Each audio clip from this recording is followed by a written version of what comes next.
अस्सलाम वालेकुम बच्चों, उम्मीद करता हूँ आप सब खैरियत से होंगे।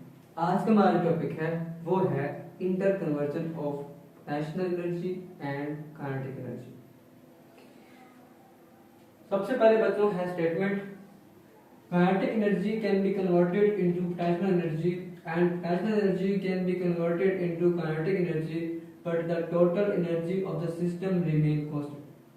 काइनेटिक एनर्जी को हम कन्वर्ट कर सकते हैं पोटेंशियल एनर्जी में और पोटेंशियल एनर्जी को हम कन्वर्ट कर सकते हैं, तब्दील कर सकते हैं काइनेटिक एनर्जी में, लेकिन total energy of the system जो होगी वो रिमेन कांस्टेंट रहेगी।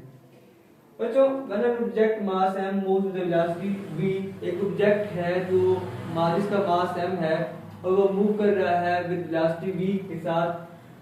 अब बच्चों यहाँ पे देखें कि हमारे पास 3 पॉइंट है A, B और C, 3 पॉइंट हमारे पास है। ऑब्जेक्ट जो है वो पॉइंट A पर है। जब ऑब्जेक्ट पॉइंट A पर है तो उसका मतलब ये है कि इस ऑब्जेक्ट में कोई मोशन नहीं है और ये हाइट पर है। ठीक है बच्चों, तो जब हम बात करते हैं यहाँ पर कि at point A body is at rest, so kinetic energy is 0 and potential energy is equal to mgh। अब हमने पॉइंट A पर कैलकुलेट करनी है पोटेंशियल एनर्जी और काइनेटिक एनर्जी को। तो बच्चों total energy at point A पे क्या होगा, EA is equal to EP plus EK। EA is equal to EP plus EK। बच्चों EA क्या होता है, EA इज इक्वल टू, अब पोटेंशियल की बात करते हैं, पॉइंट कौन सा है, A है, तो पॉइंट A के लिहाज से फार्मूला क्या बनेगा, mgha। और बात करते हैं काइनेटिक एनर्जी की, तो फार्मूला क्या होता है, 1/2 mv। v क्या पॉइंट कौन सा है, a पॉइंट है, तो फिर 1/2 हाफ mva का स्क्वायर। बच्चों ha जो है, जो ha होगा वो h के बराबर होगा, और जो बच्चों यहाँ पे जो va होगा वो 0 होगा। va 0 क्यों होगा, क्योंकि बॉडी क्या है, रेस्ट पे है, इसलिए जो v होगा वो 0 होगा। बच्चों हम पुट करते हैं यहाँ पे वैल्यूज को, तो EA is equal to mg h, एक जगह पर h आ गया, प्लस 1/2 m, जहाँ पे VA था वहां पे 0 आ गया, 0 का स्क्वायर तो 0 होता है। ठीक है बच्चों, जब ये 0 तमाम टर्म के साथ मल्टीप्लाई खाएगी तो तमाम टर्म 0 हो जाएगी, तो EA is equal to mgh plus 0, तो EA is equal to mgh। तो पॉइंट A के ऊपर तो टोटल एनर्जी होगी वो mgh आएगी। ठीक है बच्चों, यहाँ तक क्लियर हो गया। अच्छा जी, अब बच्चों हमने पॉइंट P पर देखना है। जब ऑब्जेक्ट मूव करता हुआ नीचे आता है तो पॉइंट B पर जो एनर्जी होगी वो कितनी होगी, वो कैसे होगी। बच्चों total energy at point B पर EB is equal to EP plus EK। ठीक है बच्चों, वही फार्मूला के sum of potential energy plus sum of kinetic energy. अब EB is equal to mgHB, वही, अब पॉइंट कौन सा है, B है, इसलिए HB 1/2 mb B आ जाएगा हमारे पास। अब बच्चों जब बॉडी नीचे आ रही है तो वो कुछ फासला तय करेगी, जो फासला वो तय करेगी वो x होगा। तो टोटल फासला है बच्चों वो h है।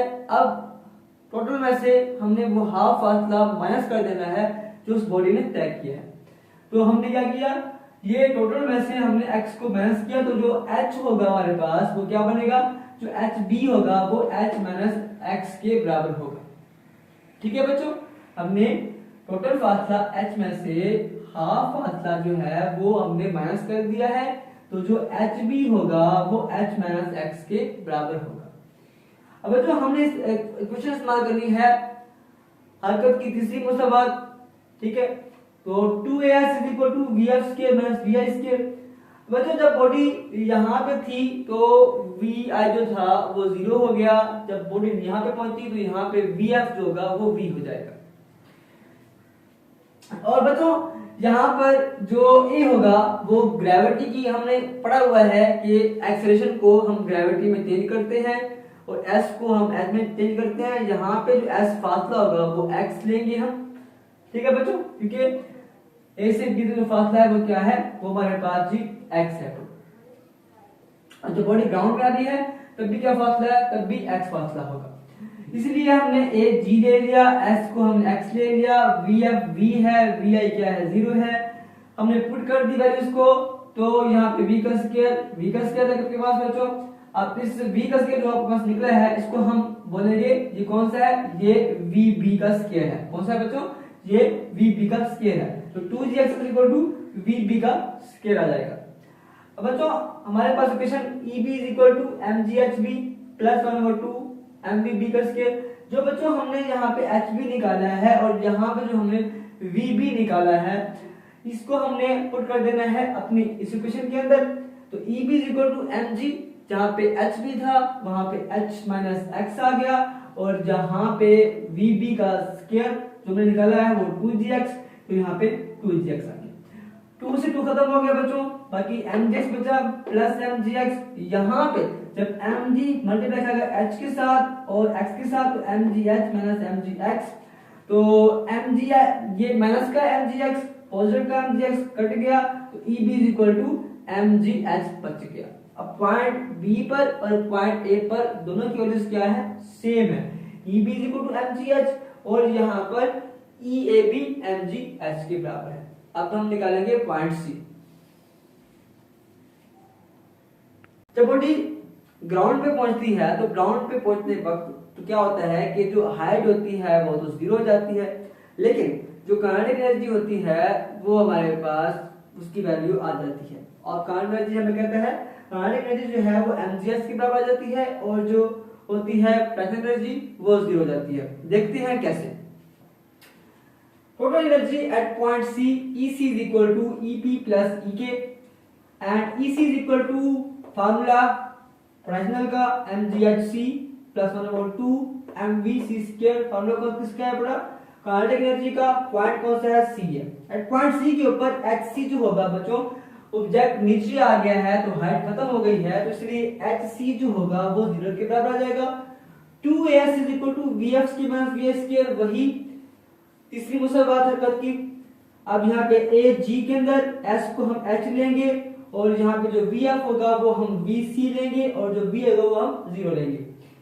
अब 2gh is equal to vc का स्क्वायर, हमारे पास ये एक वैल्यू बन गई। अब बच्चों हमने hc को भी और vc को भी हमने पुट कर देना है अपने इक्वेशन के अंदर, जो है ec is equal to mghc plus 1/2 mv square. अब जहाँ पे hc वहां पे 0, अब जहाँ पे vc का स्क्वायर वहां पे 2gh, ठीक है बच्चों। तो ये 0 हो गया तमाम कर, प्लस यहाँ पे 2 से 2 खत्म हो गया, और ये mgh के पास आंसर आ गया। जब 0 में mgh जमा करते हैं तो EC is equal to mgh आपके पास आंसर आ जाएगा। बच्चों देखो जरा कि एट पॉइंट A पर भी mgh, एट पॉइंट B पर भी mgh, और एट पॉइंट C पर भी mgh, मतलब कि जो total energy of the system है पड़ी वो क्या है, रिमेन कांस्टेंट है पड़ी।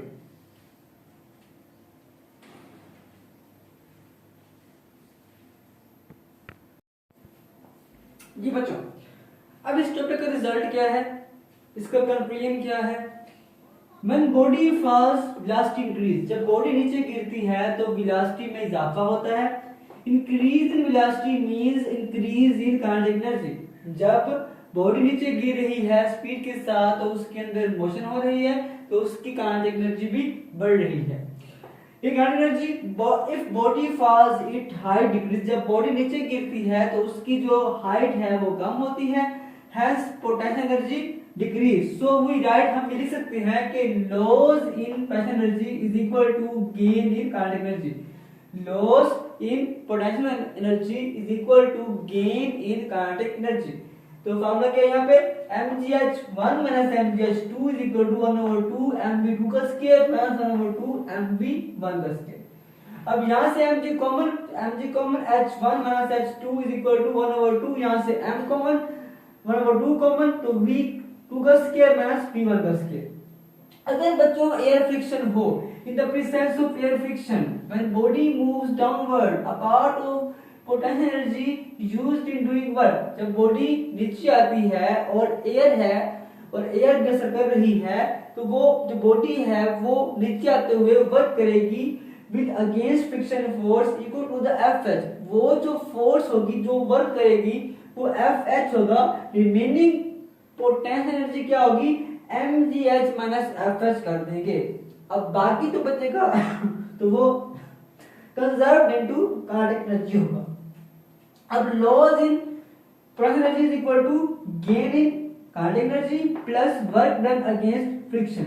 तो यहाँ पे फार्मूला mgh माइनस fh, जो हमारे पास लॉस इन potential energy था और 1/2 mv का स्क्वायर, तो mgh is equal to 1/2 mv square plus fh के बराबर आ जाएगा। तो ये हमारे पास वो एनर्जी है, वो हमारे पास potential energy है जो कब है, जब हमारे पास एयर फ्रिक्शन भी मौजूद है।